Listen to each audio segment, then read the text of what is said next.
Bismillahirrahmanirrahim. Assalamu alaykum, hürmetli televizor görüşler. Bu haftalik İstiqlal haberleri programımızda görüşünlerini kızgın karşılayalımız. Ben Abdullah Yalğun.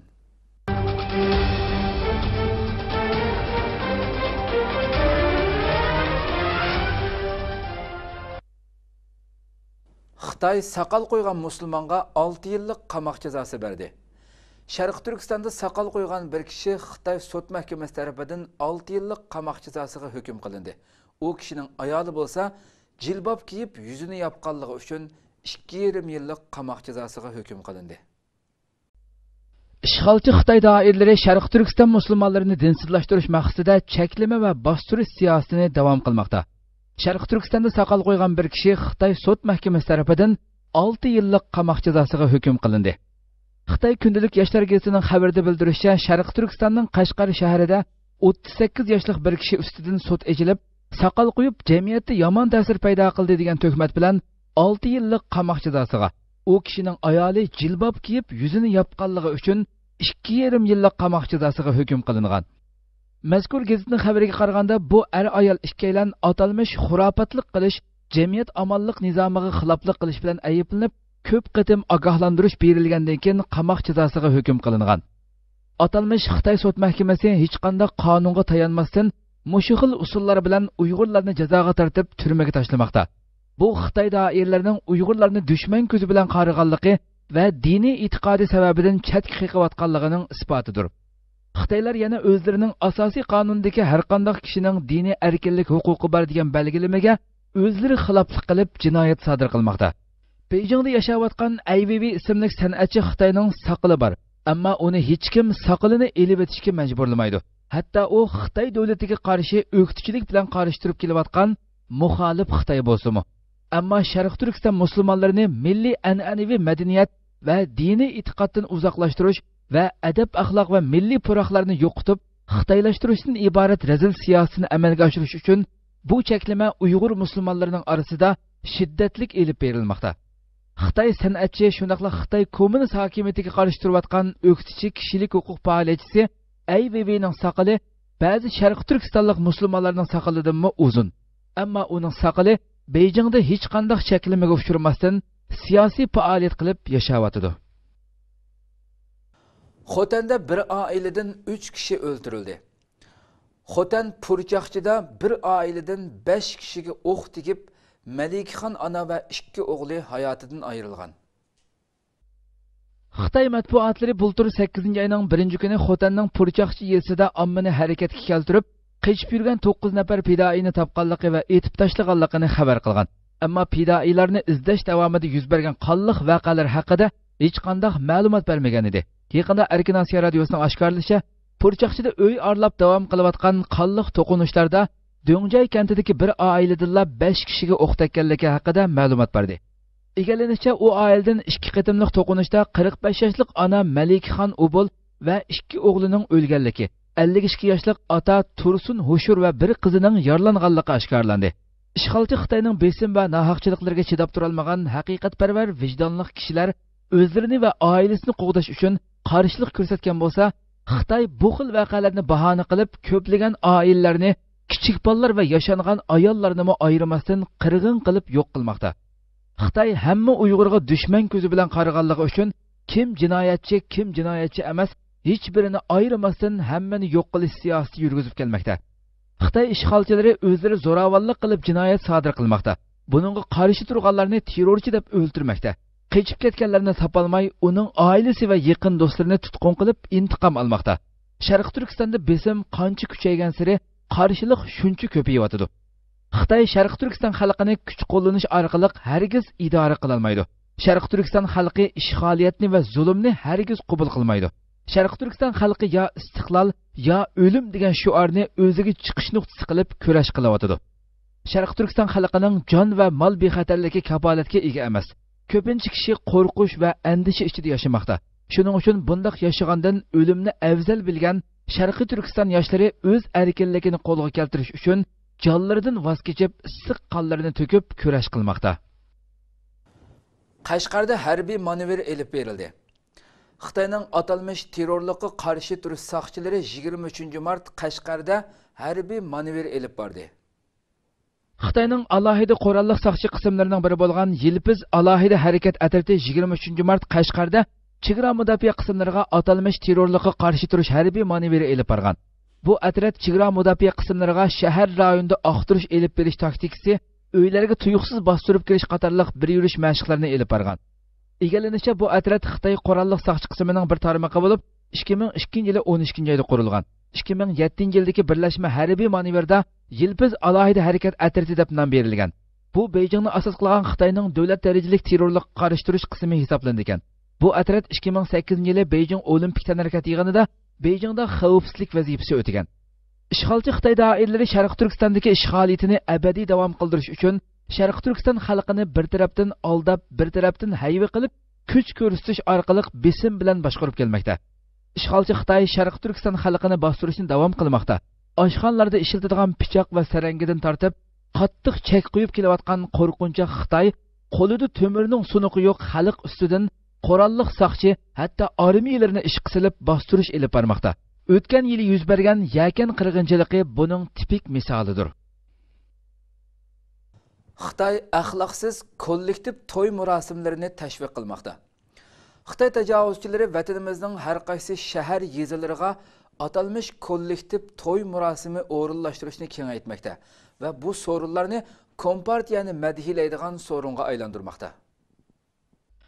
Xitoy xabar to'rining 27 mart xabar qilishicha, shu kuni tushdan keyin atalmish Xinjiang ishlab chiqarish qurilish bintuvani atalmish osonliq millatlar kollektiv to'y marosimi Aral shahrida o'tkazilgan.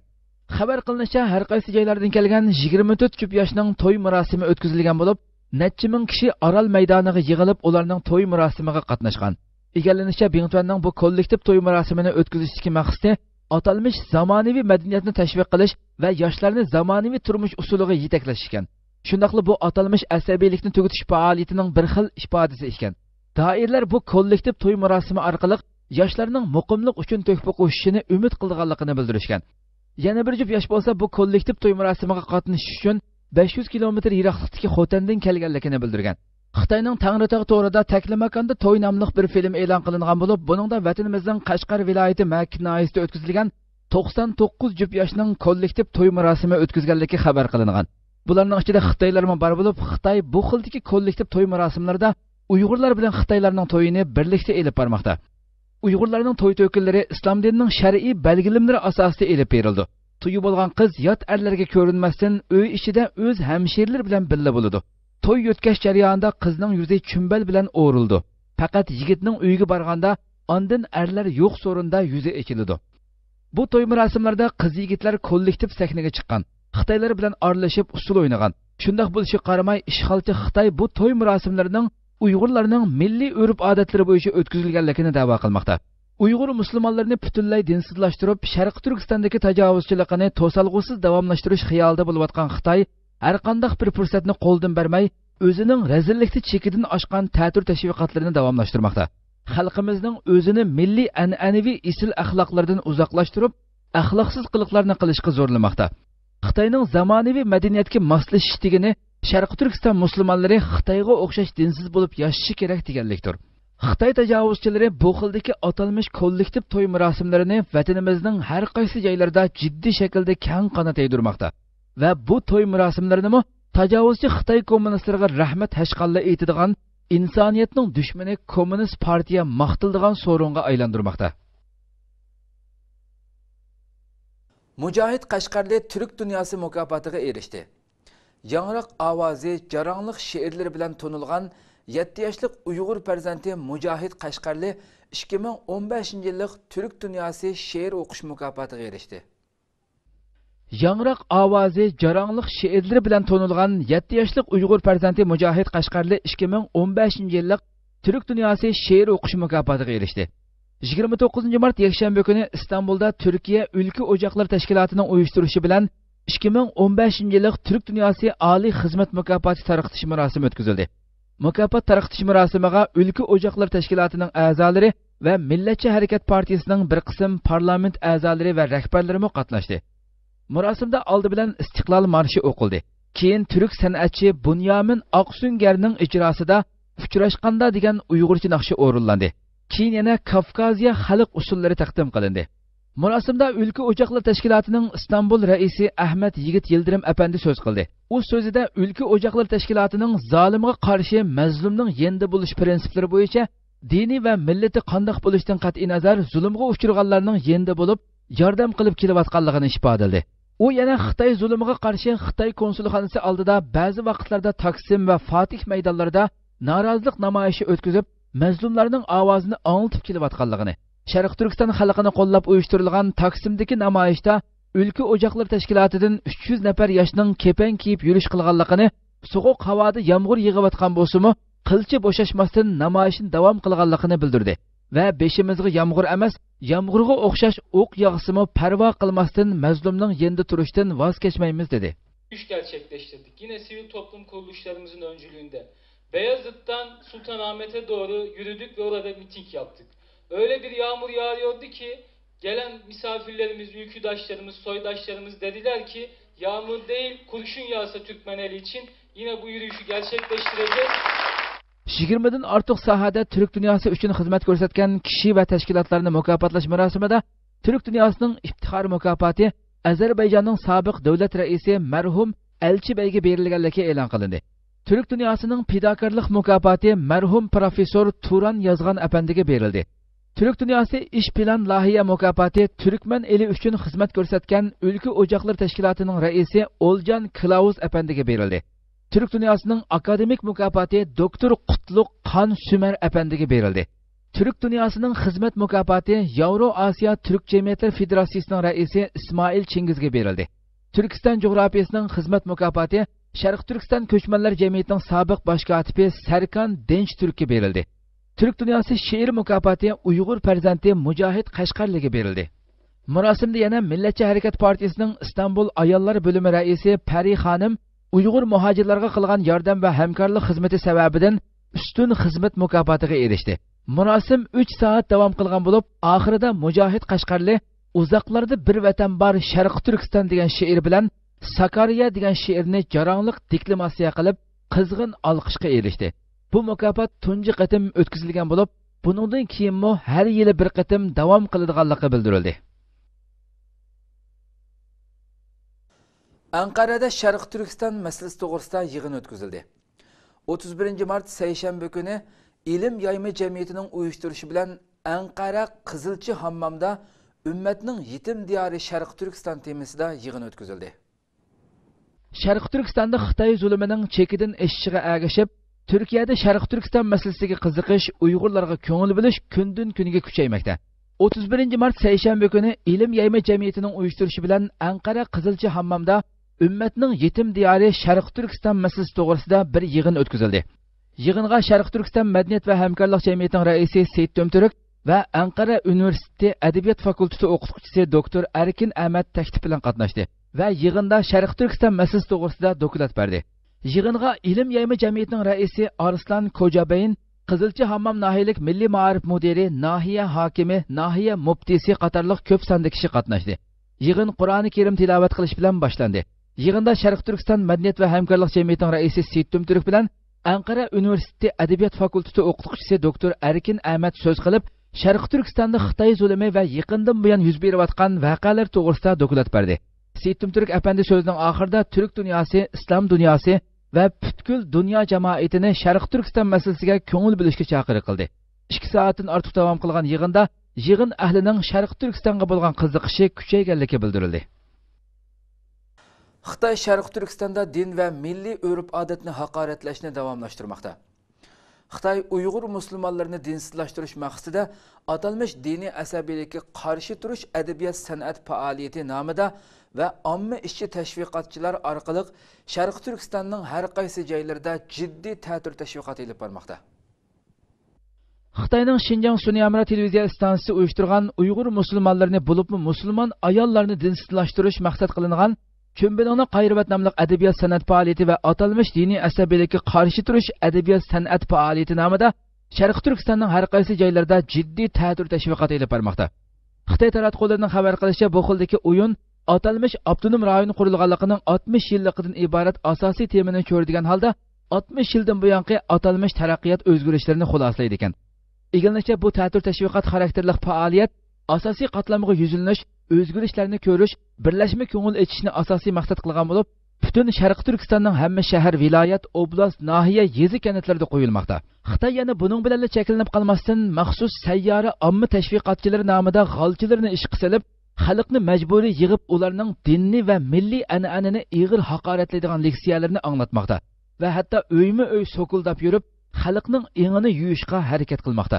Xitoy atalmış zamonaviy madaniyatni tashviq qilish va diniy asabiylikni tugutish nomida faoliyat elib berilgan yezi bozorlardagi kishilarni majburiy holda Xitoyni va Xitoy kompartiyasini maqtaydigan, dinsizlikni tashabbus qildigan va Xitoy ishg'olchilarining 60 yildan buyongi jinoyatlarini taraqqiyot nomi bilan pardozlab, musulmonlarni aldaydigan adabiyot san'at nomerlarini o'rinlashga tashkillamoqda. O'zlarini madaniyat tashabbuschilari deb hisoblaydigan, amaliyotda madaniyatdan hech bir nisibasi bo'lmagan bir qism Xitoy qo'lchomoqchilari bu faoliyatlarga aktivlik bilan qatnashib, Xitoy tashviqotiga ovoz qo'shmoqda. Xitoy yerlik xalqni sahnaga chiqarib, ularning tili orqali o'z jinoyatlarini burmalab tushuntirishga urinmoqda. Sen haqiqiy qorimlarning yuzini to'kib, islom dinini burmalab, haqiqiy qonunni ko'zga ilmay, ikki xotinning ustiga meni duo qilishni o'ylabsan.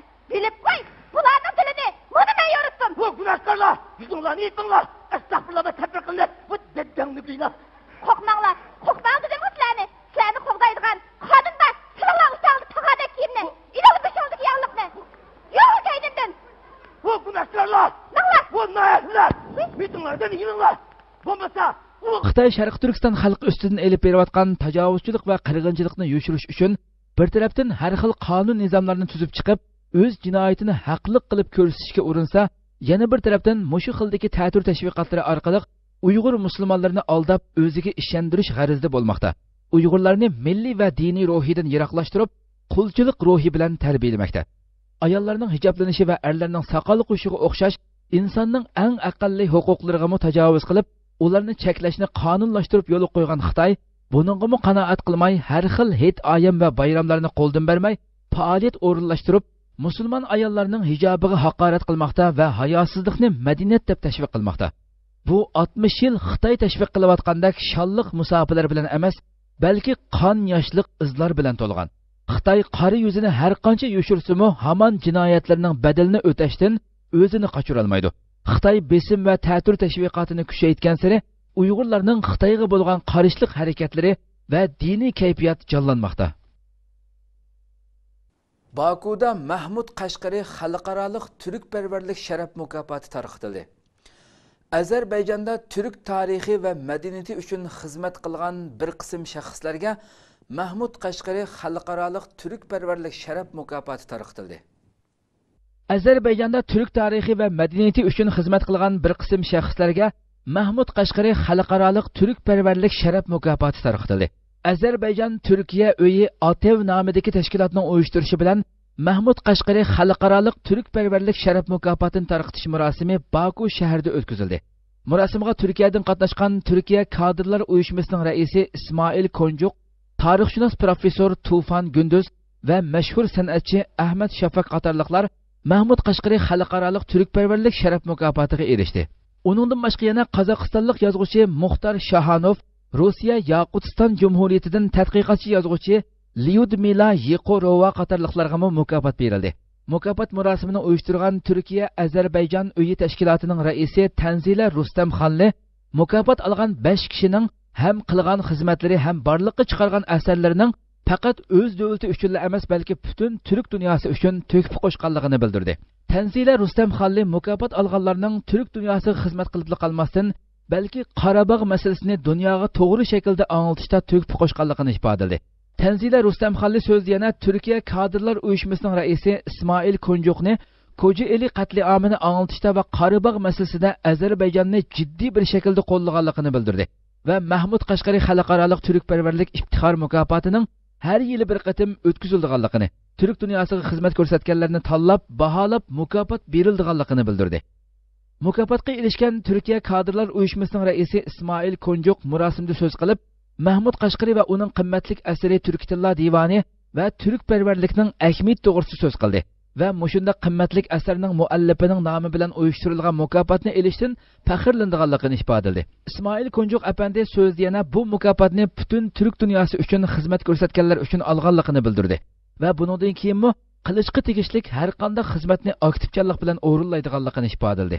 İsmail Konjuk asli Uyg'ur bo'lib, uning cho'ng dadasi taxminan bir asr ilgari Sharq Turkistondan hijrat qilib kelib, Turkiyaning Adana shahriga o'rnashgan.